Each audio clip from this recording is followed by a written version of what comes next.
ልብ ብላችሁ ስሙ ክርስቲያኖች። ዛሬ ስትሰቃዩ ለመሰቃየት እሺ የምትሉት፣ ዛሬ ስትገፉ ለመገፋት እሺ የምትሉት፣ ዛሬ መከራ ሲመጣባችሁ መከራውን ለመቀበል አንገታችሁን የማትሰስቱት ለምንድን ነው? ሞት እንዳለ ስለምናውቅ ብቻ ሳይሆን ከሞት በኋላ ምን እንዳለ ስለምናውቅ። ዛሬ የገፉንን ሰዎች፣ ዛሬ ያስጨከኑንን ሰዎች፣ ዛሬ የሰረቁንን፣ የቀጠፉንን፣ ዋጋ ያስከፈሉንን በጣም ብዙ ነገሮችን መሬት ነውና ዛሬ ባላቸው ጊዜ ሰልጥነው በተገኙ ሰዎች ላይ ስለሚደርሱብን ነገሮች በሙሉ ዝም የምንለው ለምን ይመስላችኋል? ይሄ ህይወት አብቅቶ ሰው ፊት እያየ የሚያዳላበት በሰማይ የእግዚአብሔር የፍርዱ ዙፋን ፊት ሁሉም እንደየሥራው እንደሚከፈለው ስለምናውቅ እኮ ነው። ዓርብ ላይ የክርስቶስን ሕማም ስናስብ ሳምንቱን ሁሉ የመድኃኒታችን የኢየሱስ ክርስቶስ ለሰው ልጆች የከፈለውን ስቃይና እንግልት መከራውን ስናስብ በምናዝንበት ልክ መልሰን ደግሞ የምንጽናናው ምን እንዳለ ስለምናውቅ ነው። ትንሣኤ እንዳለ ስለምናውቅ ነው። ትንሣኤ እንዳለ ስለምናውቅ ነው። ሩቅ እንኳን ባትሄዱ ክርስቲያኖች ዓርብ ዕለተ ስቅለት ቤተ ክርስቲያን ተሰብስበን እየሰገድን እያለቀስን የጌታችን የኢየሱስ ክርስቶስን መከራም ጭምር እየተሳተፍን ከቆየን በኋላ በጾሙ ወቅት ላይ እንደምታስተውሉት ጸናጽል አናነሳም፣ ከበሮ አናነሳም። ልንደሰትበት የሚገባ ደግሞ ምንም ነገር ስለሌለ በተለይ በሰሙነ ሕማማት እነዚህን ነዋያቶቻችንን ራሱ አንጠቀማቸው። ክርስቶስ የተሰቀለባት ዕለተ ዓርብ የሰገድንባት ምሽት ላይ ግን የምንሰነባበተው አምላካችን ኢየሱስ ክርስቶስ ወደ መቃብር ሲገባ እያለቀስን ሳይሆን እየዘመርን። አስተውላችሁት? ልክ 11 ሰዓት ሲሆን ሊቃውንተ ቤተ ክርስቲያን በቤተ መቅደስ ውስጥ ያሉት ዳዊቱን አስተዛዝለው ልክ ከጨረሱ በኋላ የመጀመሪያ ስራቸው የሚያደርጉት ምንድን ነው? ጸናጽሉን ከበሮን ይዘው ንሴብሖ ለእግዚአብሔር ስቡሐ ዘተሰብሐ፣ እግዚአብሔር ምስጉን ነው የተመሰገነ ብለው ለአምላካችን ለልዑል እግዚአብሔር ከበሮ እየመቱ ጸናጽል እየጸነጸሉ እያሸበሸቡ እያጨበጨቡ ምስጋና ያቀርባሉ። ምሳሌ አሁን ይሄንን የሰማችሁትን ጥያቄ ልጠይቃችሁ። እናንተ ቤት ሁላችንም ቤት ሐዘን ሲገጥመን ሞት ሲያጋጥመን ይዘን ሬሳውን የምንመጣው ከቤት ከተሰናበተ በኋላ ወዴት ነው? ወደ ቤተ ክርስቲያን ነው አይደል? እኛ ሬሳውን ይዘን ከቤት ስንመጣ እያለቀስን ነው። ልክ ቤተ ክርስቲያን አስገብተ ነው ጸሎተ ፍትሐት መደገምና መጸለይ ግን ሲጀምር ካህናቱ ክብ ሰርተው ሬሳውን ያለቅሳሉ? አያለቅሱ። ልብ ብላችሁ አያለቅሱ። ይበልጡኑ እንዲያውም መቋሚያ ጸናጽል ከበሮ ይዘው ሲዘምሩ ነው የምታገኟቸው። ለምን ይዘመራል? ለምን እናመሰግናለን? ሰው ሞቶ ሬሳ ተሸክመን መተን ቤተ መቅደስ ውስጥ እንኳን እማናዝነውና እማናለቅሰው ከሞት በኋላ ምን እንዳለ ስለምናውቅ፣ ሕይወት እንዳለ ስለምናውቅ። ሐዘናችን ትካዜያችን ለከት ገደብ ወሰን ያስፈልገዋል የምንለው ለዚህ ነው። የክርስቶስ የተሰቀለበት የዛችም ዕለት ላይ እንዳለቀስን እንዳነባን ተሰቀለ እርቃኑን ሆነ ብለን ተናገርን። ያው እርቃኑ የሆነውን ሰውነቱን ዮሴፍና ኒቆዲሞስ ገንዘውት ደግሞ አዲስ በሆነ መቃብር አሳረፉት ስንል የክርስቶስ የሥጋው መቃብር ውስጥ ማረፍ እኛም ገነት ውስጥ ስንገባ የሚያገኘንን ማረፍ ክርስቶስ አምላካችን ስለሰበከልን እያለቀስን የምናከብረው ሳይሆን በክርስቶስ ወደ መቃብር መግባት ምን እያደረግን የምናከብረው ነው? እየዘመርን እልል እያለን የምናመሰግነው። ግን ልብ ብላችሁ አስተውላችሁት ከሆነ እንደዛ አመስግነን እንደዛ እልል ተሰኝተን ግን ፋሲካ ብለን እናከብራለን? ኧረ በለው መልሱ እንጂ አናከብር። ምንም ጥርጥር የለውም። ገና ለገና ከበሮን ጸናጽሉን ስላነሳ ነው ተፈሰከ ማለት ነው አንልም አይደል? እስከ መቼ ድረስ እንጠብቃለን? እስከ ቅዳሜ ሌሊት 6 ሰዓት ክርስቶስ ከሙታን መካከል ተነሳ የሚለውን አዋጅ እስክንሰማ ድረስ የጾምነውን ጾም አናበቃም። የጾምነውንም ጾም ፈሰክን ብለንም ጭምር አንናገርም።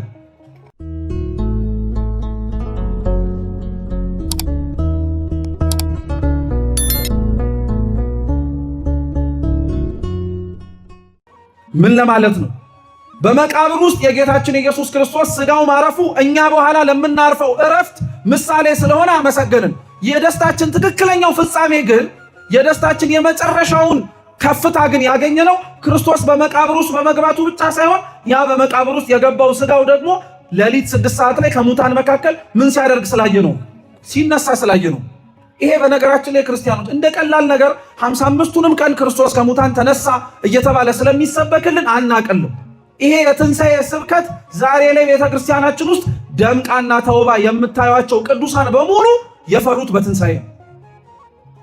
ቤተክርስቲያን ውስጥ ደምቀው ተውበው የምታገኟቸው ሰማዕታት በሙሉ ደማቸውን ለማፍሰስ ወደኋላ ያላሉት፣ በነገስታትና በመኳንንት ፊት ሲቆሙ ያላፈሩት፣ የሚናገሩትን ቢያጡ እንኳን እግዚአብሔር መንፈስ ቅዱስ አንደበታቸውን ጸፍቶ እንደሚያናግራቸው አምነው መከራውን ሳይሳቀቁ የተቀበሉት ዛሬ የተቀበሉት የሥጋቸው መከራ ነገ ላይ ለሚነሱበትና ከክርስቶስ ቀኝ አብረው ለሚቆሙበት መንገድ እንደሆነ ክርስቶስ በትንሣኤ ስለሰበከላቸው።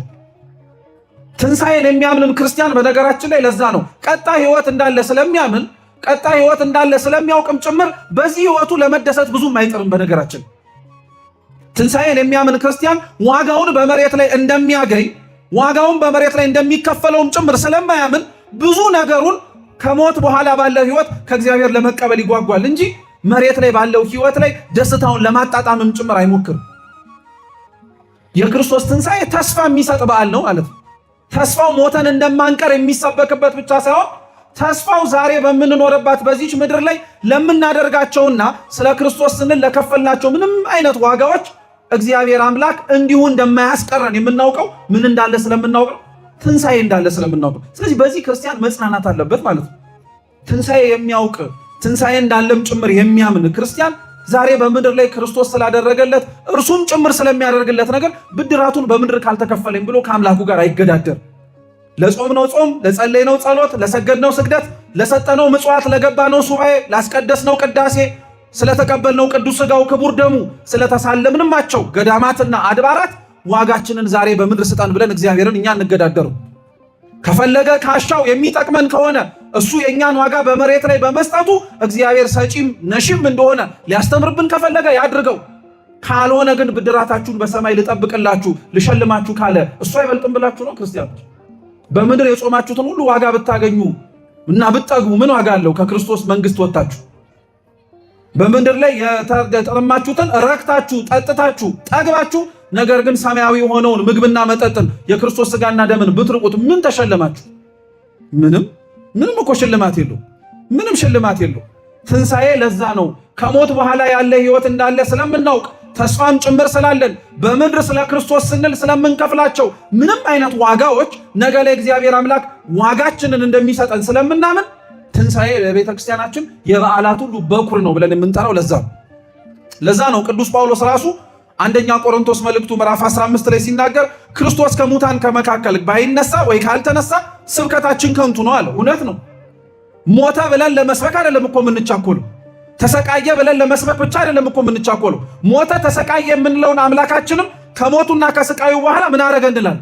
ተነሳ እንላለን። ስለዚህ ስብከታችን ራሱ ከንቱ አልቀረም ማለት ነው። የምናመልከው አምላክ መቃብር ውስጥ የቀረ አይደለም። የተገዛንለት ክርስቶስ ተሰቃይቶ ብቻ ዋጋ ከፍሎ ያለፈ አይደለም። ዋጋ ከከፈለልን በኋላ ከተሰቃየልን በኋላ ደግሞ ከሙታን መካከልም ምን ያደረገው ነው? የተነሳ አምላክ ስላለን ትንሣኤ የበዓላት በኩር ነው ተብሎ የሚነገረው ለዛ ነው። እንዳልኳችሁ ግን ትንሣኤ ስለ ክርስቶስ በዓል የሚከበር ብቻ ሳይሆን በክርስቶስ በዓል ውስጥ እና ክርስቶስ ከሙታን መካከል በመነሳቱ ውስጥ ለእኛም ጭምር ሕይወት እንዲሆነን የምናከብረው በዓልም ጭምር። ልብ ብላችሁ ስሙ ክርስቲያኖች። ቤተ ክርስቲያናችን የክርስቶስ አምላካችንን ትንሣኤ የምታከብረው ልክ እንደ ጾምንባቸው ሰሞናት ለ50 እና ከ50 በላይ ቀናት። እየሰማችሁ ነው? በዓላቱን እንደዛ የምናከብረው በዓል በነገራችን ላይ እንደ ትንሣኤ ለረጅም ጊዜ በዓል የለም። ብዙ በዓላት የምናከብረው በዛ ከተባለ ለ3 ቀን ለስንት ቀን? ለ3 ቀን ነው። ለምሳሌ ነገ ለምናከብረው ለቅዱስ ጊዮርጊስ ዓመታዊ ክብረ በዓል ዛሬ በዓል ነው። የዛሬው የበዓሉ የመጠሪያ ስያሜ ምንድን ነው? ዋዜማ ነው የሚባለው። ምን አልኳችሁ? ሁሉም በዓል ምን አለው? ዋዜማ አለው። ስለዚህ ዋዜማውም ይከበራል። ቤተ መቅደስ ይከፈታል። ሊቃውንተ ቤተ ክርስቲያን ማህሌት በመቆም ያከብሩታል። ከዋዜማው ቀጥሎ ያለው ደግሞ ዋናው ክብረ በዓል ነው፣ ሁለተኛው ማለት ነው። ዋዜማውንና ክብረ በዓሉን አክብረን ከጨረስን በኋላ በዓላቱ ያቆማሉ እንደ ቤተ ክርስቲያን ውስጥ አያቆሙም እኮ በነገራችን ላይ ልብ ብላችሁ ስሙ። ዋዜማውን ለክብረ በዓሉ እናከብራለን። ክብረ በዓሉን አክብረን ከጨረስን በኋላ ግን አገልግሎትም ምስጋናም ተቋርጧል ብላ ቤተ ክርስቲያን በሮቿን ዘግታ አትሄድም። በቀጣዩ ቀን በማግስቱ ደግሞ መታ መቅደሷን ከፍታ ማመስገን ትጀምራለች። ለምን? ዋዜማውን ለክብረ በዓሉ እንዳከበርነው ሁሉ ክብረ በዓሉን እንድናሳልፍ ያደረገን እግዚአብሔር መመስገን የለበትም? አለበት። ስለዚህ በማግስቱም በዓሉ ይቀጥላል፣ ይከበራል። ትንሣኤ ግን 55 ቀናት ከ50 በላይ ቀናት ነው የሚከበረው። ለምን? አንደኛ እንዳልኳችሁ የበዓላት ሁሉ በኩር ነው፣ ትልቅ በዓል ነው። ስለዚህ ሳናቋርጥ እያሰብን እያስታወስን እናከብረዋለን። ሁለተኛው ክርስቲያኖች ትንሣኤ ለ55 ቀናት የሚከበረው የዝግጅት በዓል ስለሆነ ነው። የምን በዓል? ኧረ መልሱ እባካችሁ። አው ጾሙ እኮ ከተፈታ ይቀር እንደበላ መልሱ። የምን በዓል? የዝግጅት በዓል። ልብ ብላችሁ ስሙ። 50ውን ቀን ትንሣኤ ከማክበራችን በፊት ስንጾም የነበረውን ጾም ለምን እየተዘጋጀን የጾምነው ጾም? ጎሽ ይሄን ነው መፍራት። እንግዲህ የጾምነው ምንን ለማክበር አስበን በመዘጋጀት እስኪ ትንሣኤ በሉ። ቀላል እኮ ነው ትንሣኤ። የጾምከው ምንን ለማየት ነው? ትንሣኤን፣ የክርስቶስን ትንሣኤ ለማክበር ነው። በጣም ጥሩ። ተመሳሳይ የሆኑ ቀናትን ደግሞ ከክርስቶስ ትንሣኤ በኋላ በተመሳሳይ መልኩ ትቆይባቸዋል። ልብ ብላችሁ አስተውሉ። የጾምንባቸውን ያክል ቀናት ትንሣኤውን ለማክበር ከክርስቶስ ትንሣኤ በኋላ ደግሞ እስከ በዓለ ጰራቅሊጦስ ድረስ እንቆይባቸዋል። ለምን እንደሆነ ታውቃላችሁ? የጾምነውና ጾሙን እየጾምን የተዘጋጀነው የክርስቶስን ትንሣኤ ለማክበር እንደሆነ ሁሉ የክርስቶስን ትንሣኤ ካከበርን በኋላ ደግሞ የምንዘጋጀው መንፈስ ቅዱስ እስኪወርድ ድረስ ነው። ማን እስኪወርድ?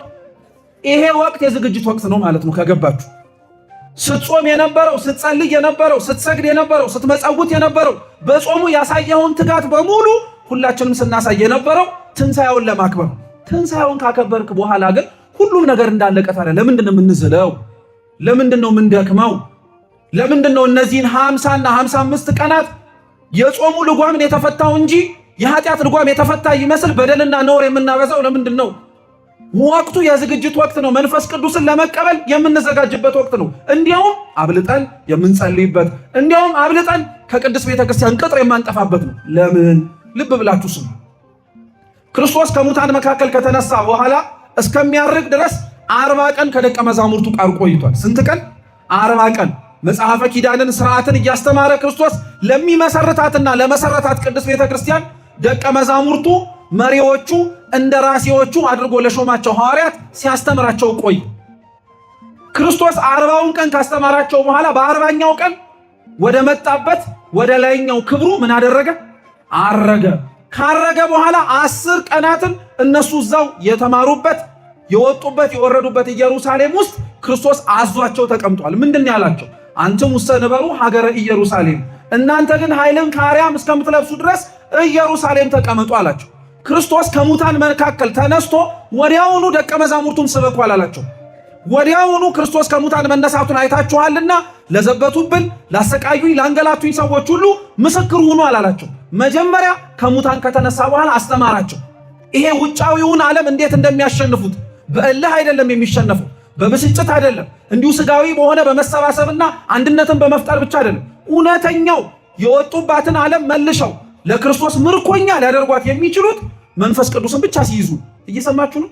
ዛሬ አሁን ላይ እውነቴን ነው የምላችሁ፣ ከመሰባሰባችን ከመገናኘታችን ከአንድነታችን ውስጥ ቅድስት ቤተክርስቲያን ዘወትር መንፈስ ቅዱስ እንዲገኝ ትማጸናለች። በቅዳሴያችን ራሱ ሀበነን ህበር በዘዚአከ መንፈስ ቅዱስ እያለች ነው የምትማጸን። የመንፈስ ቅዱስን ጸጋ ላከልን እያለች ነው የምትለምነው ቤተክርስቲያን። ለምን?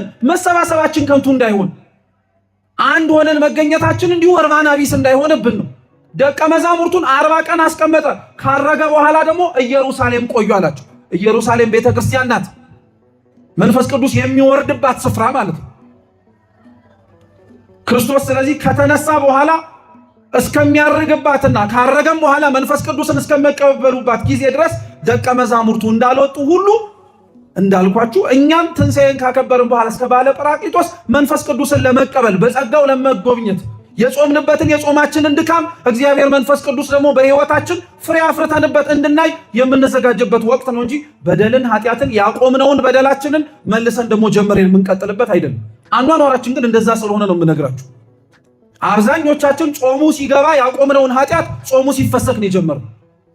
አብዛኞቻችን ያቆምናቸውን ጾሙን ምክንያት አድርገን በደሎችና ክፉ ስራዎቻችንን መስራት የጀመርነው ትንሣኤውን አክብረን መኖር ከጀመርን በኋላ ነው። ግን ትንሣኤው እንደዛ አልነበር።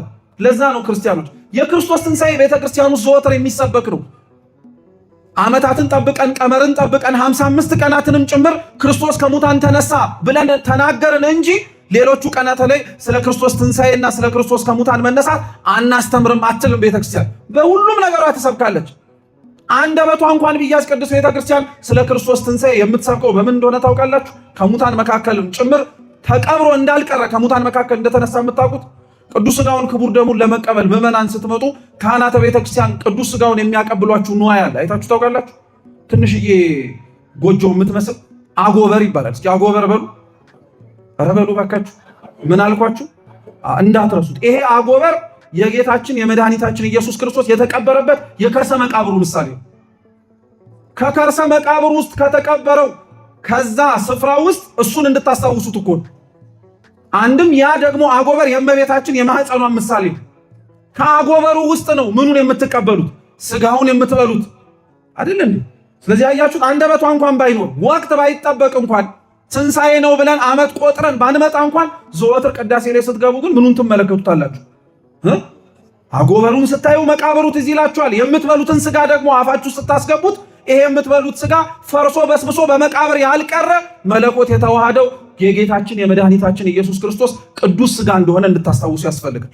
ለዛ ነው ቤተክርስቲያን ትንሣኤን ራሱ የምታከብረው ክርስቶስ ከሙታን ተነሳ በማለት ብቻ ሳይሆን እኛ ራሳችን ካንቀላፋንበትና ከሞትንበት የኃጢአት ግድግዳዎቻችን መቃብሮቻችን እንድንነሳ ከብት አርዳ አይደለም የምታበላን። እየሰማችሁ ነው?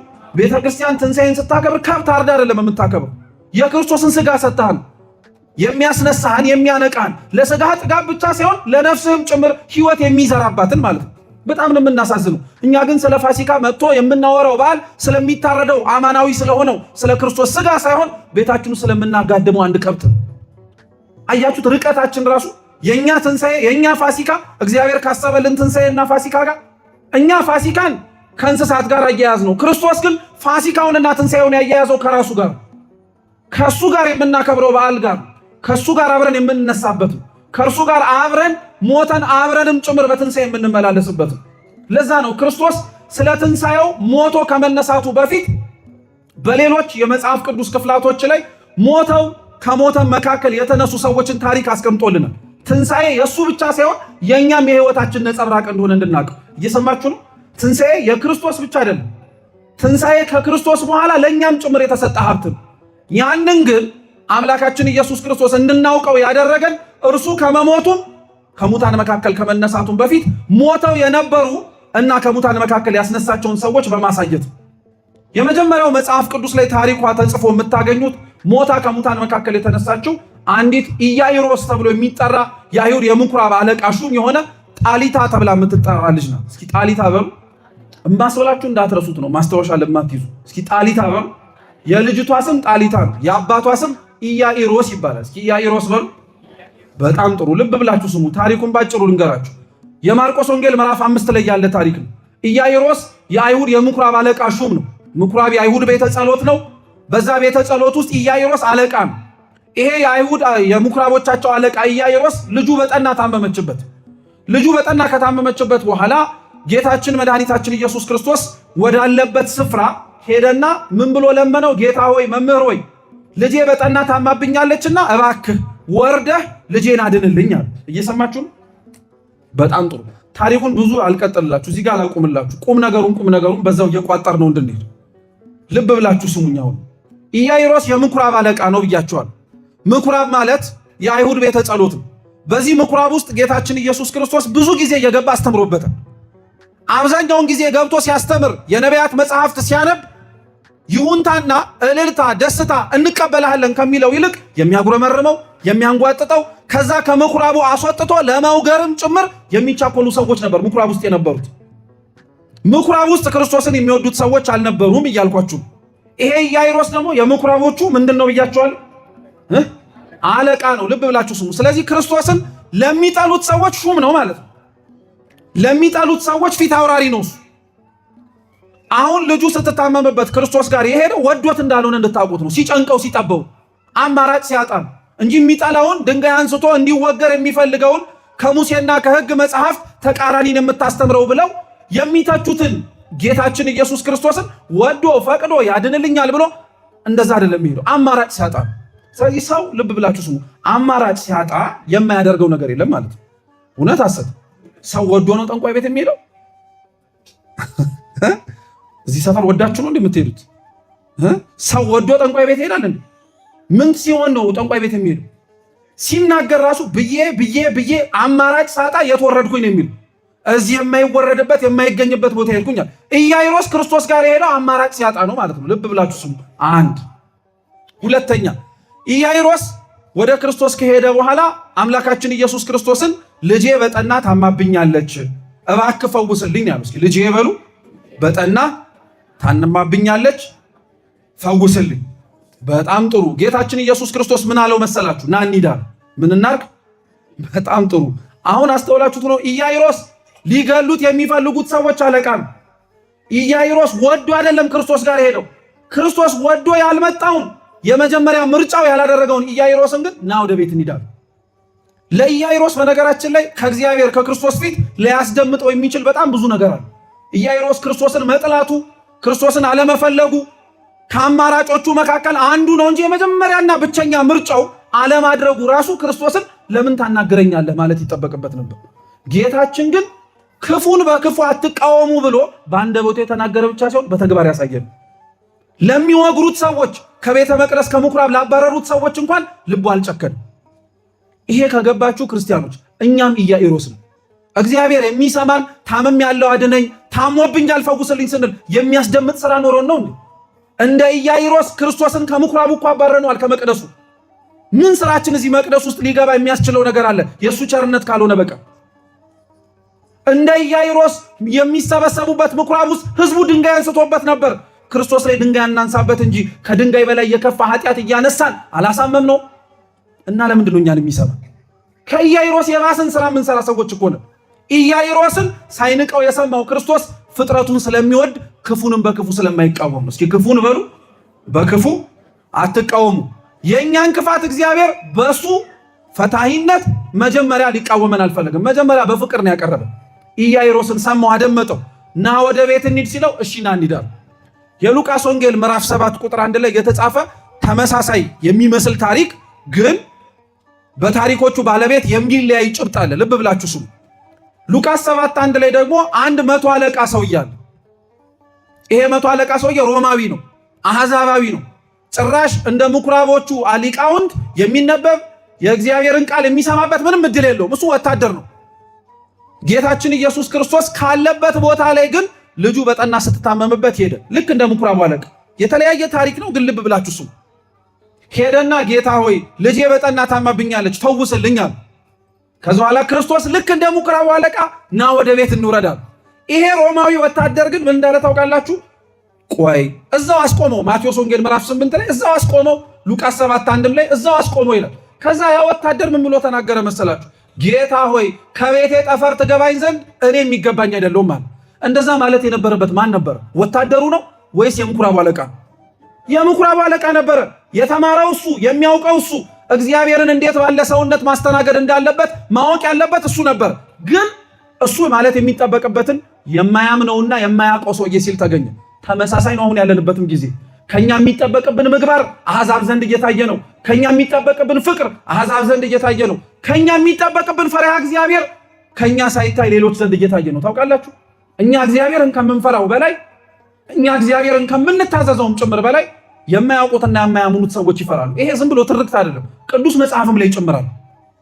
ትንቢተ ዮናስ ምዕራፍ 1 ላይ ዮናስ ከእግዚአብሔር ሕግና ትእዛዝ ሸሽቶና ኮብልሎ በመርከብ ተሳፍሮ ተርሴስ የምትባል ቦታ ሲሄድ እግዚአብሔር የነበረበትን መርከብ ማዕበልና ነፋስ አስነሳበት። ውስጡ ያሉ ሰዎች በሙሉ ሸክማቸውን እየጣሉ የመርከቢቷን ሸክም ለማቅለል ሞከሩ። ጉዳዩ ግን የሸክም አልነበረ። ከእግዚአብሔር ፊት እየኮበለለ ያለ የዮናስ አመፅ ያስነሳው አውሎ ነፋስ ነበር። እግዚአብሔር ዮናስን ለመመለስ ነው ሲያደርግ የነበረው። ልብ ብላችሁ ስሙ። ልክ ዮናስ ተኝቶ ከውስጠኛው ክፍል በነበረበት ጊዜ ላይ ሰዎቹ ተጨንቀው ውስጥ ሲፈልጉት ዮናስን አገኙት። ዮናስን ቀሰቀሱት። ምንድነው የምትተኛው? ልንጠፋ እኮ ነው። ዮናስ ብዙም አላጉረመረምም። ጥፋቱ የኔ ነው፣ እኔን አውጥታችሁ ስትጥሉኝ ሁሉም ነገር ይስተካከላል አለ። እየሰማችሁ ነው? ተጨነቁ፣ ተጠበቡ። ለተወሰነ ጊዜ አውጥተው መጣልም ጭምር ከበዳቸው። እንደው ይሄ ታሪክ ራሱ በነገራችን ላይ ሌላ ጉዳይ ውስጥ እንዳይከተል እንጂ እንደው ርህራያቸው ራሱ አይገርምም? ማለት ሰላም እንዲሆን መርከቡ እኔን አውጥታችሁ ስትጥሉኝ ይረጋጋል ሲሏቸው አውጥተው ቶሎ ራሱ አለመወርወራቸው አይደንቃችሁ? አሁን እኔና እናንተ መካከል ውስጥ የቤተ ክርስቲያን የመበጥበጧ ምክንያት እገሌ ነው ቢባል እና ብጥሉት ገደል ስር ሁሉም ሰላም ይሆናል ቢባል እንራራለታለን እንዴ? እንዲያው ምንክትክቱ እስኪወጣ ነው በደንብ አድርገን የምንገፈትረው እንጂ።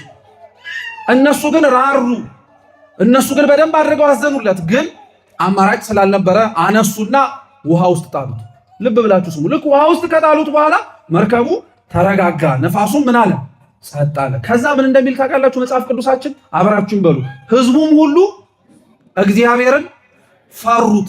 አይገርማችሁም? እነዛ ህዝብ እኮ እግዚአብሔርን አያውቁት። እነዛ መርከበኞቹ እኮ ውስጥ ያሉት በሙሉ ያ ማዕበል ሲመጣ ለጣዖትና ለአማልክቶቻቸው ሁሉ ሲጮሁ የነበሩ ነበሩ። አሁን ግን ዮናስ የኔ አምላክ ነው ይሄን ያደረገው ብለው ባህሩ ላይ ሲጥሉት ጸጥ ሲል ሳይ ማንም ፈሩት አለ?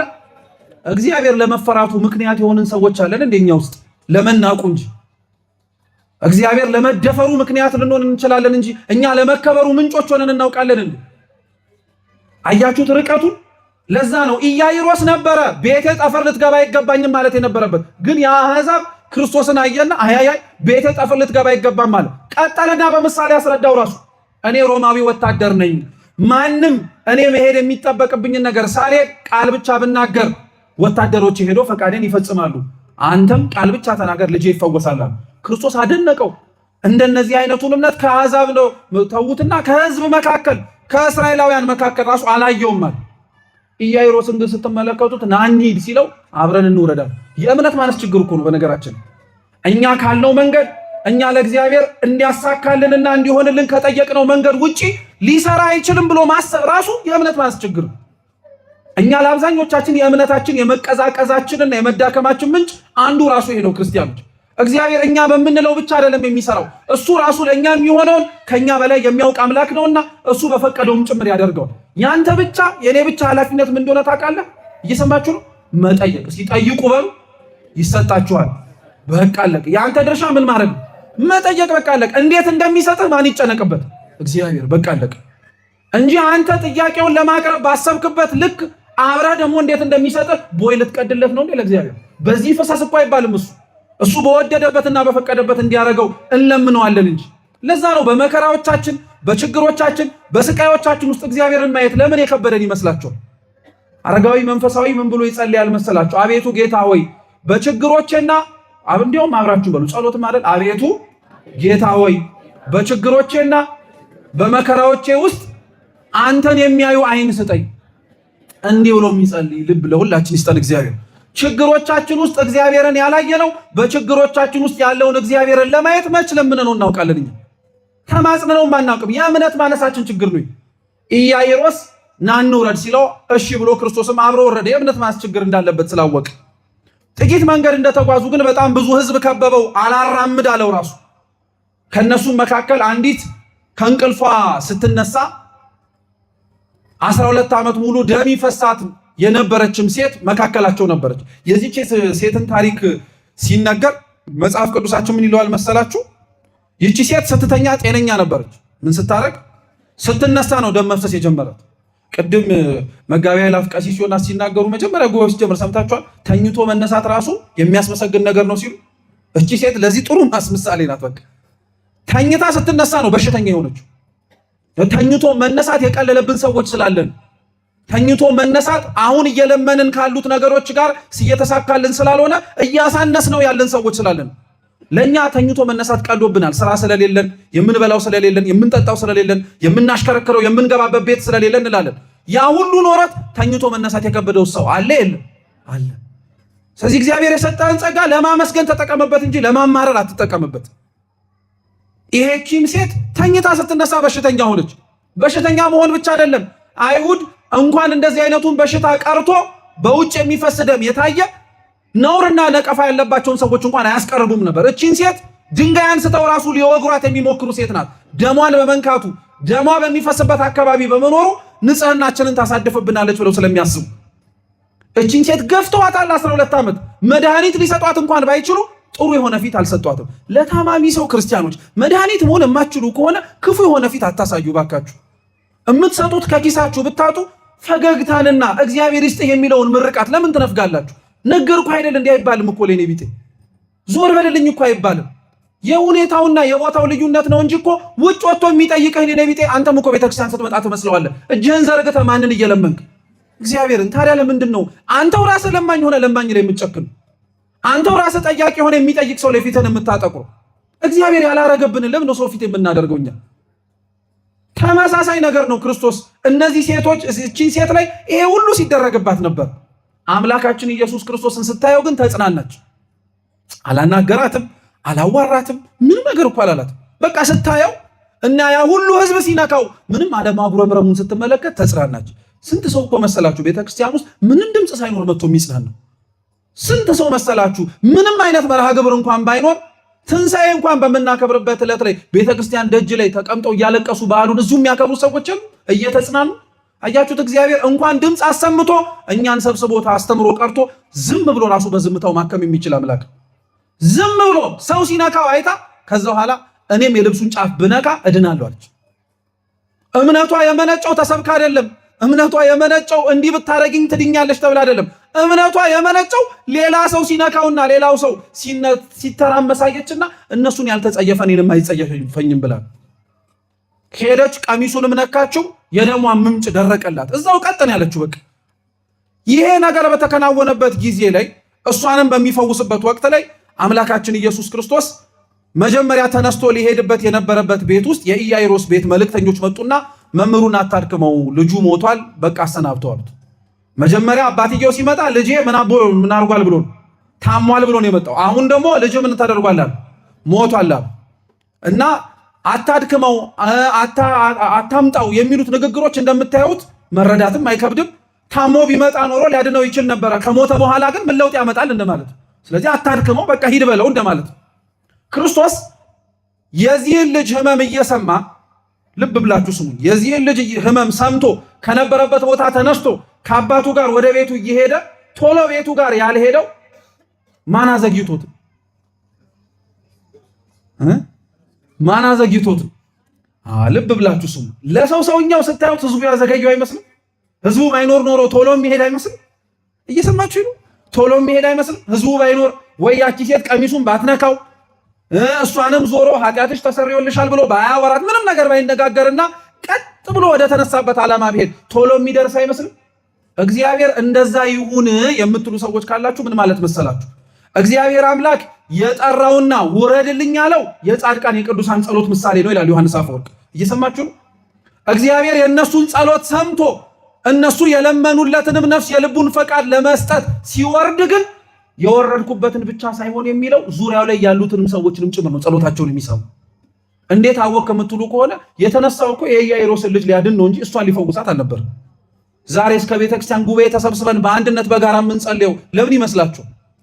ሰምቷቸው እንደሚወርድላቸው የምናውቃቸው እግዚአብሔር ጽድቃቸውን የሚያውቅላቸው ምዕመናን አሉ፣ አባቶች አሉ፣ እናቶች አሉ፣ ምዕመናን አሉ። ምንም ጥርጥር የለው።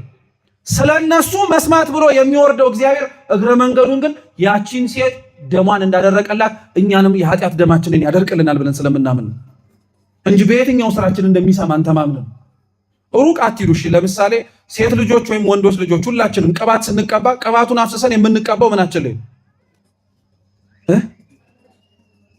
ጸጉራችሁ ላይ ነው? እንደዚህ ብላችሁ ቅባቱን የምትሞጅሩት መጀመሪያ ምናችሁ ላይ ነው የምታረጉት? ከዛስ ጸጉራችሁ ላይ ቆዳችሁን ትቀቡታላችሁ። ዓላማችሁ ምኑን ለመቀባት ነው ቅባቱ የፈሰሰው? ረፈጣሪ ሆይ ቀላል እኮ ነው። የጸጉሩን ቅባት ያፈሰሳችሁት ምናችሁን ለመቀባት አስባችሁ፣ ግን ራሳችሁን ለመቀባት ያፈሰሳችሁት ቅባት ምናችሁንም ይነካው በምናችሁ ስለምትቀቡት። ስለዚህ ራሴን ብቻ አይንካኝ፣ ጸጉሬን ብቻ ያርጥብልኝ፣ እጄን አይንካኝ ማለት አትችል። የምትቀባው በምን ስለሆነ። ጸሎትም እንደዛ ነው። እግዚአብሔር ሲሰማ ሊሰማቸው ወርዶ ፈቅዶ የሚገኝላቸው አሉ፣ ልክ ራስ እንደሆኑት ንጽህና ቅድስና እንዳላቸው ማለት ነው። ነገር ግን እግረ መንገዱን የቅባቱ ወዝ ከጭንቅላቱ ለእጅ እንደሚተርፈው የጻድቃንም የጸሎታቸው ልመና ለእኛ ለኃጢአተኞቹም ይተርፍልናል። እኛንም እግዚአብሔር ሰምቶን ሄዳል። እግዚአብሔር በቸርነቱ ሁላችንንም ያድምጠን። በመንገድ ላይ ታዲያ እንደዛ ከተባለ በኋላ ክርስቶስ ይበልጡኑ እየፈጠነ ወደዛ ቤት ሄደ። ሲገባ ቤቱ ለቅሶ ቤት ነው፣ ያለቀሱ ነው። እናት አባት፣ ሌሎችም ጭምር እያዘኑ ነው። ለምንድን ነው የሚያዝኑት? ልጃቸው ምን አድርጋለች? ሞታለች። በቃ ስለዚህ ተስፋ የለውም። ያላቸው ብቸኛ ነገር ማልቀስ ነው፣ እያለቀሱ። ክርስቶስ ቤታቸው ውስጥ ከገባ በኋላ ግን የሞተችዋን ልጅ አያትና ምን አለ? ይህቺ ልጅ አንቀላፍታለች እንጂ አልሞተችም አለ። ዙሪያው ቤት ውስጥ የነበሩት ሰዎች በሙሉ ከት ብለው ሳቁ። ልብ ብላችሁ ስሙ፣ ከት ብለው ሳቁ። ለምንድን? በሞትና በእንቅልፍ መካከል ያለውን ልዩነት ስለሚያውቁ። ቤቶቻችን ከኛ ቀድመው ያንቀላፉ ሰዎችን ወይም በመኝታ ላይ የተኙ ሰዎችን እያየን አናለቅስም። ምን ማድረጋቸው ስለማይቀር። ሞትም እንደዛው ነው። የሚነቁበትን ጊዜ አላወቅም እንጂ ምን ማድረጋቸው አይቀርም፣ መንቃታቸው አይቀርም፣ መቀስቀሳቸው አይቀርም። ስለዚህ ክርስቶስ ተኝታለች እንጂ አልሞተችም አሉ። ሁሉም ሳቁበት፣ ሁሉም ሳቁበት ቤት ውስጥ። እንግዲህ አስቡት፣ ከዛ ሁሉ ለቅሶ ነው ግልብጥ ብለው መሳቅ የጀመሩት። እንደው እንዴት አይነት ሀዘንተኛ ራሱ እንደሆነ እንደው ያስተዛዝባል ራሱ። ከዛ ሁሉ ለቅሶ ዋይዋይታ የሰሙትን ነገር ማመን ከብዷቸው የሚስቁ ሰዎች ነበሩ። ክርስቶስ በጣም የሚገርማችሁ በጣም ብዙ ቦታዎች ላይ ሙታንን ለማስነሳት የሄደባቸው ስፍራዎች ላይ የነበሩት ሰዎች የሚነሱትን ሰዎች መነሳት አያምኑም ነበር። አሁን የጣሊታ ቤተሰቦች ሳቁ። የሉቃስ ወንጌል ምዕራፍ 7 ላይ የነበረችው አንድ ብቸኛ ልጇን ለመቅበር ትሄድ የነበረችው እናት ክርስቶስ አታልቅሺ ሲላት ብሶት ነበር ማውራት የጀመረችው። እየሰማችሁ አልዓዛርን ከሙታን መካከል ሊያስነሳው ሲሄድ ወዳጅ አልዓዛርን የት ነው የቀበራችሁት አሳዩኝ ሲል ይሸትሃል አሉት። እየሰማችሁ ሁሌም ክርስቶስ ሊያስነሳቸው የሚሄዱ ሰዎች ጋር ከፊት ለፊታቸው የነሱን የመነሳትን ነገር ግራ የተጋቡ ሰዎች ታያላችሁ። የጣሊታ ቤተሰቦች ይስቃሉ። የዛ ጎበዝ እናት አታልቅሺ ስትባል ብሶት ታወራለች። የአልዓዛር እህቶቹ ደግሞ ይሸትሃል ተወው ይሉታል። ክርስቶስ ግን ሸተተም ሰው አጉረመረመም ሳቀም ሊቀሰቅሳቸውና ከሙታን መካከል ሊያስነሳቸው የመረጣቸውን ሰዎች ከማስነሳት ማንም አላዘገየው። ጣሊታን አንቺ ልጅ ሁሉም በሳቁበትና ሁሉም ሲስቁበት በነበረበት ቤት ላይ ጣሊታ ጣሊታ ተነሽ አላት። አፈፍ ብላን የተነሳችው ለው ሰው ከእንቅልፉ እንደሚነቃ ቀጥ ብላን የተነሳችው። ክርስቶስ እስከዛ በኋላ ምን እንዳለ ታውቃላችሁ? የምትበላውን አምጡላት አለ። እስኪ የምትበላውን በሉ። ምን አርጉላት? ሰው ለመጀመሪያ ከእንቅልፋችሁ ስትነሱ መጀመሪያ የምታረጉት ነገር ምንድን ነው? ተው ጸሎቱን ቤተክርስቲያን ስለሆነ ነው እንደዛ ያላችሁት፣ ችግር የለውም። መጀመሪያ ከእንቅልፍ ስትነሱ መጀመሪያ ምንድን ነው የምታዩት? ጋቢ ምግብ ነው። በቃ ምንም ጥርጥር እኮ የለውም። ሰውናን እኮ ምን ሆናችሁ ነው ይሄን ያክል ራበን ብላችሁ ደግሞ ልትበሳችሁ ነው እንዴ? ከእንቅልፋችሁ ስትነሱ መጀመሪያ የሚሰማችሁ ስሜት ምንድን ነው? ሆዴ ባዶ ነው የሚል ስሜት ይሰማል። ለዛም ነው እኮ ልክ ጸሎትን አድርገህ ከጨረስክ በኋላ ምን የምታረገው? በቃ ወቅቱ ከሆነ ትበላለህ። የተኛ ሰው ሲነሳ ለጎደለ ሆዱ ምግብ እንደሚፈልገው ሁሉ የሞተውንም ሰው ያቺን ሴት ከቀሰቀሳት በኋላ ክርስቶስ ምግብ አምጡላት ያለው አንደኛ የእውነት እንዳስነሳት እንዲያውቁ ነው። ሁለተኛ ምግብ አምጡላት ያለው ሞት ተብሎ የሚጠራው የስጋና የነፍስ መለየት ብቻ አይደለም፣ ከእግዚአብሔር የመራቅም ነገር ነው። ከእግዚአብሔር የራቁ ሰዎች የእግዚአብሔርን ድምፅ ሰምተው ሲነሱ እውነት ተነስተዋል ተብሎ የሚነገርላቸው ምግብ የተባለ ስጋና ደሙን ሲበሉ። ለምን ይመስላችኋል ቤተክርስቲያን ትንሣኤን በቅዱስ ስጋና በክቡር ደሙ የምታከብር? እውነተኛ የጾሙት ጸዋሚያን እውነተኛ ጾሙንም ጭምር የሰነበቱ ክርስቲያኖች ፋሲካቸውን የሚያከብሩት ከተኙበትም የኃጢአት አልጋ መነሳታቸው የትንሣኤ ምስክር የሚሆነው የሚበሉት የማንን ስጋና ደም ሲሆን ነው እንጂ ቤታችን ያረድነውን ዶሮና በግ ስንበላ ብቻ አይደለም። አያችሁት ምን ያክል እንደራቀ?